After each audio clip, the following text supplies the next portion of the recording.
In creating our production, we have learnt a lot about the technologies needed to make a film, as we were fairly inexperienced before we began the project. We did, however, make a film in GCSE, but that was on Sony Vegas on PC, and this year we've adapted to OS X, which meant we've been able to use industry standard software, which can do more things that we weren't able to do on PC with Sony Vegas. After Effects was used for the blood splatter effect, as we knew that After Effects was better for compositing work rather than the full linear edit which we used Final Cut for. We detail on our blogs how to do this, but a quick step-by-step guide is to put the image below the text that you want to matte it to, or any picture it works for if it has an alpha channel. What we do, select over track matte, alpha matte test, and it is combined to within the text. Now, there was quite a learning curve during the production for this piece, as the film was essentially made in order. The August 1961 version of this text was made first, and, likewise, the Deadman logo, which turns up at the end, was made last. The first time we could not source satisfactory blood splatters, so we were forced to make our own by masking blood textures onto paint splatters before then masking them onto the text. The second splatters we believe look more effective, as we were able to source realistic looking royalty-free splatters. Another scene that only features in our drafts was the side-along walking scene of the PCI near the bus station. Now, originally this scene was quite unsteady, but what After Effects has is a very useful feature called the Warp Stabilizer tool.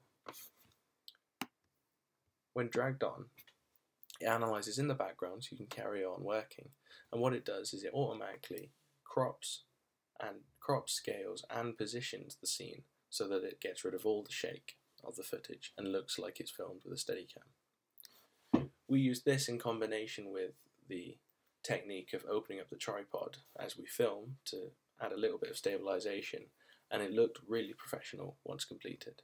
Final Cut Pro X was used for the remainder of the film, with little major editing applied to the clips after that point. It did prove, however, very useful for small tweaks in this compilation. Final Cut was new to us when we began, so it was a real learning curve until the end, when it was second nature making small cuts. The hardest bit to adapt to was the transitioning mechanics, as in Sony Vegas, what is done is two clips are dragged over each other so that they overlap at the end of one and the beginning of the other. This forms a cross dissolve, which can then be edited by dragging other transitions onto it. With Final Cut Pro and most other editors, dragging over another clip merely cuts off the end. So what needs to be done is you click at the end of one clip, go into transitions, and add in there.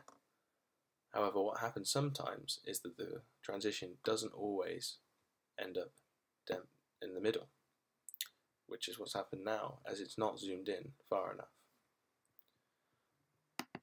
This we found tricky when editing, as we'd have to zoom in for most transitions. However, a workaround is to copy and paste the transitions from clip to clip. So if you've already made one which is in the right place, clicking in the middle of two other clips and pasting it will put it correctly.